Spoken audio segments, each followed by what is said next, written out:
Hello everyone. So this is a season for full tests. Many aspirants after their full test attempts have been messaging me with concerns about their performance. A few aspirants have expressed their concern that in some of the tests, in some of the academies full tests they score 100 plus, whereas in another academies test their scores drop down to 60. How can there be such huge variations in their performance across two different institute tests? And another concern is that some students have messaged me saying that even last year as well, almost in all the mock tests, my scores were above 100 plus. But on the day of my prelims, I couldn't even cross 85 marks. Right? So, what if the same problem repeats again as well?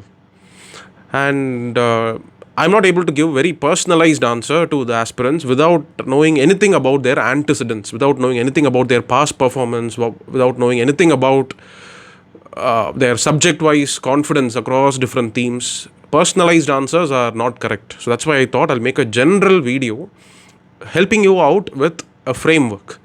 So in this video, I'll be giving you a framework which you can use yourself to test your performance and to arrive at a conclusion. So first, once a test is over, most beginner aspirants, when I say beginners, I don't mean freshers who only have 1 year of preparation. When I say beginner, I mean those who really do not understand UPSC. Such beginner aspirants will simply go and look at the number of attempts. Oh, I have attempted 85 plus and they feel happy. Okay, I have achieved the minimum quota. No such quota exists. There's nothing to be cheerful that you went and attempted 90 plus questions in your full tests. Why? If the paper turns out to be the nature of 2023 prelims, 90 or 95 doesn't matter, whereas aspirants with 65, 70 attempts will confidently, comfortably clear prelims. So, it is UPSC which will decide how many number of questions you will have to attempt. It's not you who will decide that. So, looking at the number of questions and feeling happy or making conclusions out of it, it's not the right yardstick to make any kind of conclusion about your performance. And then students also have another parameter where they look into how many iterations. In the first iteration, how many did I get right? In the second iteration, how many did I get right? Okay, I think even this is not very, very useful. Okay, this is not going to change. So why are you even looking at that? Just because you know that you're able to get 50% right in the second iteration, what are you going to do in the next test? Or what are you going to do radically different in your prelims in just another 16 days? So I think these kind of analysis is fundamentally flawed. The parameters that you use to look into your performance is not meaningful enough to give you any kind of a change. Right? And maybe one useful parameter could be knowing after full test that okay, all my history questions have gone wrong, so maybe I'm weak at history, so let me in the next 15 days go and master history. Yes, that is a meaningful yardstick to compare your performance, to probe into your performance. But that's not everything about how you have to utilize a full test. If I were to give a full test today, how would I be looking at my performance once a test gets over? Let me share my insights on that. So the first is I'll look at the total score, right? When I look at the total score and I see I get 100, immediately the next thing that you'll have to do, or I will do is I'll just compare against my peers. I'll see how many of them were able to get 120 plus, 130 plus. Okay, looking alone, my 100 marks could be a decent score. Let's say, for example, the recently concluded non-Mudalvan tests, which most of you guys would be attending. Both the tests are pretty simple. Okay, and especially since I've taken non-Mudalvan test 1 here, the mock test, full test here, I would say that in a test like that, it is minimum expected you should get 100 plus. The questions are all very easy.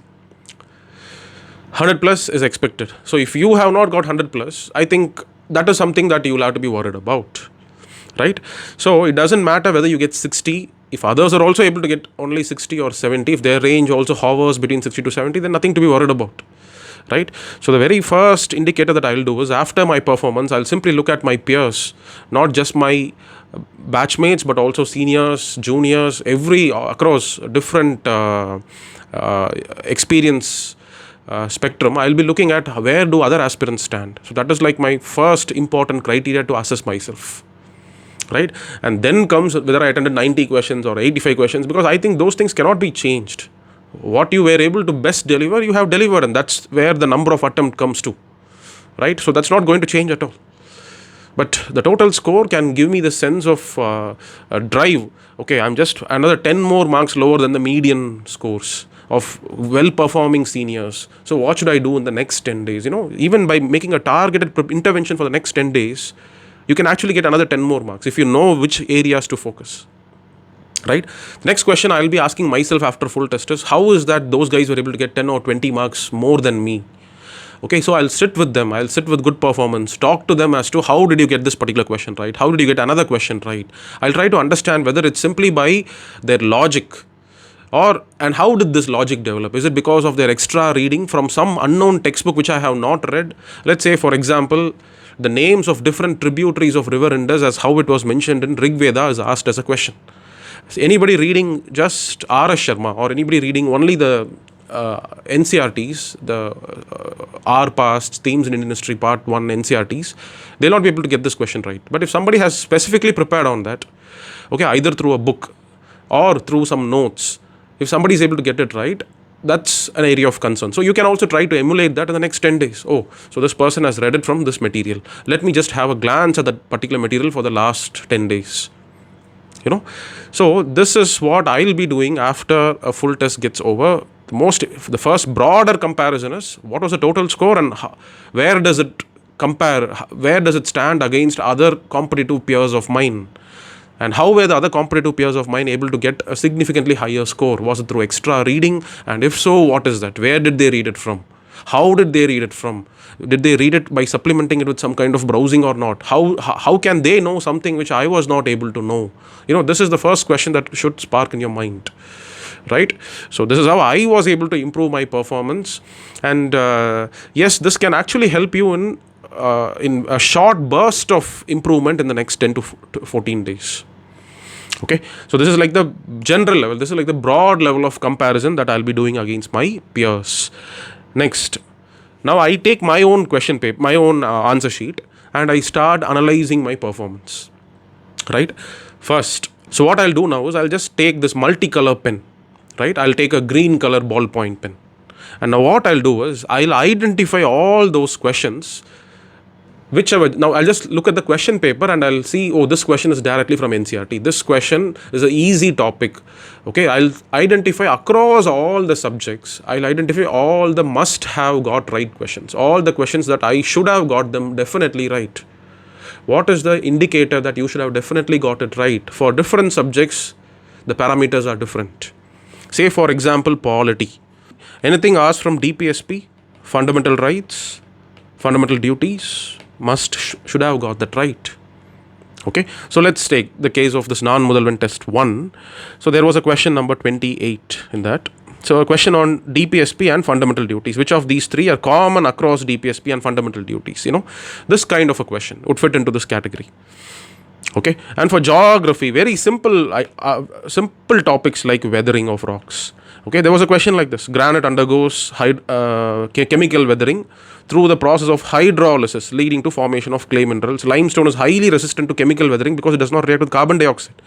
No, calcium carbonate is formed. So anybody can know that second statement is incorrect, right? So I'm saying, in this manner, you should first identify all those questions in your full test where most aspirants will certainly get it right. So let me give you, this is the parameter which you should use to analyze. If it's a static core topic from your NCRTs, okay, most expected current affairs. For example, this women's reservation bill. Everybody knew that this is going to be asked, and UPSC also asked a question. This year, probably delimitation could be one of the question. Right? So any question from current affairs, let it be polity or economy, or if it's a very core static area, let's say Delhi Sultanate or Mughal administration terminologies from history, or different core concepts in geography. If you find such kind of questions, take a green pen and now figure out of your attempts, have you got 80% of them correct? So that even if it's 20% incorrect, and you get a 70% net total score from these kind of questions. This is the first task that you should do. Take a green pen in your hand, identify the basis. For me, the basis is if it's from Lakshmikant, from prominent themes, there is no excuse of not going and getting it right. Okay, and for science and tech, I don't really care whether you get the concepts of science and tech or environment right or wrong. Okay, there could be theory about ecosystem, primary producers, food chain, and all those core concepts, right? UPSC is not at all asking these questions. So whether you get that right or wrong, I don't really care about that. But when it comes to almost every previous year question topic and theme. Let's say pollution is one theme, or commonly aware topics. Okay, say for example, everybody knows what is AI, what is agentic AI, or I'm sure everybody in your life you have used this concept called as captcha, correct? So this was a question that was asked in one of the non-Mudalvan's test. Okay, so you see science question, it's just a definition of captcha. Who doesn't know what is a captcha, right? So such kind of questions which are commonly encountered in topics in your daily life, or if it's a question that's related to a previous year's questions theme. Have you got 80% of those kind of questions right? Take a green pen and mark all those questions and see how many have you got them right. Okay, and other areas, the easily scoring areas, the low hanging fruits, what are they? World map related areas. If you have been reading newspaper, or if you know that UPSC asks 3 to 5 questions from every year related to world map, you would have by now been good with that. And what is the indicator to say that you are good at world map related questions? Getting 80% of the questions asked from world map correct. Okay, rivers in India, tributaries, waterfalls, and prominent people in news. So I would say in my scale of minimum expectation from an aspirant, if you can get 1, 2, 3, 4, 5, 6, 7, some 7 parameters, if you can get 80% of the questions correct, I would say that your work is done. I would say that you're there, you're almost there, you're going to clear this prelims. This is the first yardstick, this is the first indicator that you should actually see whether you're able to get this reflected in your full test or not. From there, now you take a different color pen. It could be a black pen or a blue pen. Take a blue color ink, right? In that, now look at the same subjects again, all across the question paper. Scan for the questions, right? Now apply the second parameter. What is the second parameter? Let's say for static subjects like history or polity. Okay, if the questions are of non-core type, let's say the question is asked from language provisions. What are all the different languages in the 8th schedule? If that is given as an option, and if you made a mistake there, that's fine. But all I'm saying is, for the second kind of analysis, you need to choose the non-core areas. When I say non-core, not the areas that usually aspirants read. What are the usually read areas? Amendments to constitution, fundamental rights, TPSPs, parliament, state legislature. These are core areas. Leaving them aside, okay, take those non-core areas, the schedules of the constitution, the chapters of the constitution, 73rd, 74th amendment provisions, 5th schedule, 6th schedule. Those are non-core. So have this as a second parameter. Take those non-core unfamiliar polity areas, or the science and climate science related aspects of geography, or geography questions where 3 statements are given: statement 1, statement 2, statement 3. 3 different statements are given and you're asked to choose the right answer. These are the questions where I expect you to finally get a 50% strike rate, a 50% questions going right, not even a strike rate. 50% questions from these areas should go right. Are they going right? You check and find it out. And when it comes to science and tech and environment, right, check for depth in familiar themes. It could be pollution or nuclear energy, right? So see if the questions are the next level depth. They are not simple repetitions of previous year's questions, but are they going to the next level of depth in those previously asked topics? So use this as a second parameter. Choose questions across subjects based on these 5 or 6 parameters. Okay, species and characteristic. In non-Mudalvan test, there was a question that was asked about chimpanzee. Where are they located? Do they use a stone and stick? Right? They have a social characteristic to them. So some of those questions can be easy, but I would say generally when the question is asked about the characteristics of a particular species, the questions little becomes challenging in the real UPSC examination. Maybe in your mock tests it could be a little easier, but in the real examination, the questions asked about species and their characteristics, it is actually a little difficult. Right? And other areas, let's say from international organizations, bodies that are generally not asked at all, let's say World Toilet Organization or some random report published by IMF or World Bank, those kind of questions. So identify all those questions. Take a blue pen or a black pen, mark all those questions and see how many is the net total score that you're getting out of those questions. right? Say for example, in this non-Mudalvan test 1, I would say that in economy I have chosen a question which I don't know. I don't know the answer for this. But history, yes, I do know the answer for this. I know that, yes, quinquennial settlement, this was started by Warren Hastings. But most aspirants may not know this word quinquennial. It means it's a 5-year settlement. Decennial is 10 year, quinquennial is 5 years, right? So it's okay if you wouldn't know history, maybe you may know economy. Since I don't know economy, I am insisting that one question from history and another question from normal current affairs, for me this would go right. So I am achieving the total quota of 50% questions from the second category of questions going right. Correct? This is my perspective. This is my reason for looking at my full test. Right? The second reason why I look at my full test performance is to know whether these kind of parameter based questions, out of them am I getting 50% questions at least right or wrong.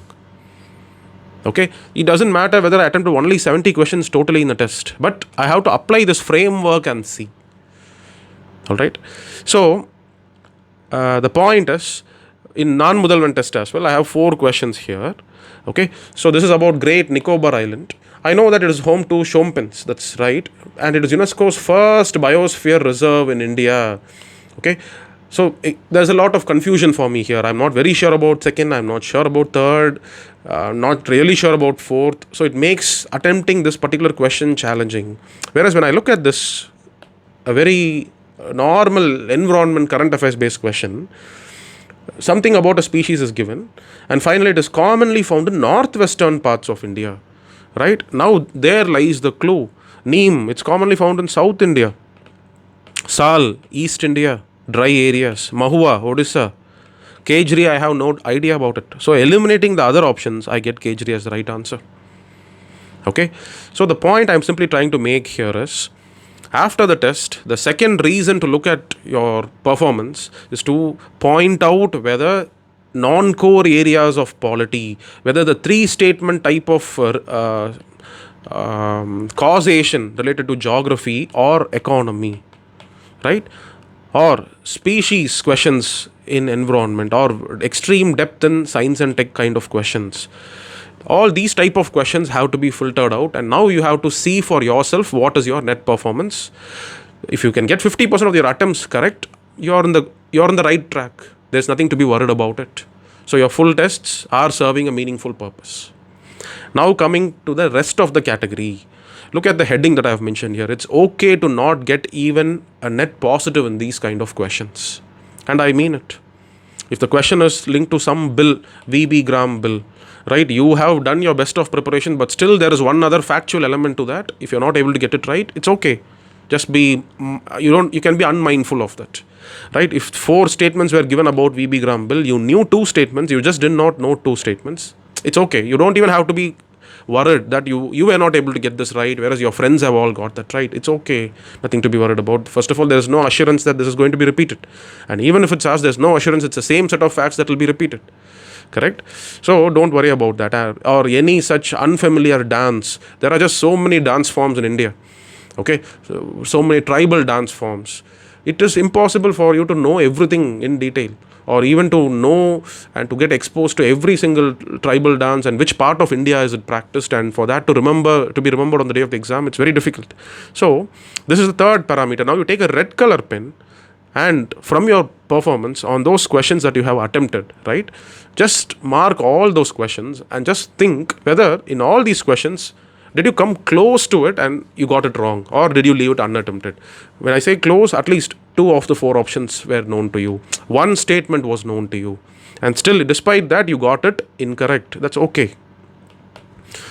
The point is, you should have known something about these questions, or even if you don't know, make use of the full test to know about it. Okay, this is also a learning opportunity for you. Your learning never stops till the day of your prelims. My days of preparation, even the day before my prelims, I'll be reading my Hindu newspaper, wanting to learn something out of that. Okay, so the difficult static paths, okay, depth about cellular biology, right? What if they ask about ribosomes and its functions? It's all difficult. You cannot really get them right. That's okay. But just make it a point to go and read what is the structure of a red blood cell, okay, what is a ribosome, where is it present, right? So when the question is from difficult static areas, or when the question is asked for the first time, which has no precedent at all in any of the UPSC's previous year's questions, a new species that you have never even heard about it, right? They ask something like Guti tarantula, okay, and the first statement says that it is a spider. Second, third, you're not very sure. The second statement is it burrows in the ground, but you're not sure whether it's tree living or burrowing. Correct? So Guti tarantula has never been asked, but peacock tarantula has been asked, right? So a species which you have never even heard about. Correct? So if it is asked for the first time, such kind of questions would fit into this third category, where it's perfectly okay to not even know about them. Don't be concerned about it. Your only concern should be just these two parameters. In these measures, are you able to get 80% of the questions correct? Similarly, using these 6-point measure, are you able to get 50% of your attempts correct? If that's going on, I think your full test attempts are meaningful.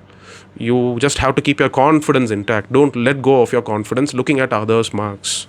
And if you feel your friend circles, they are getting better marks than you, just question, sit with them, ask what's their source, how are they able to get some questions right, learn from them.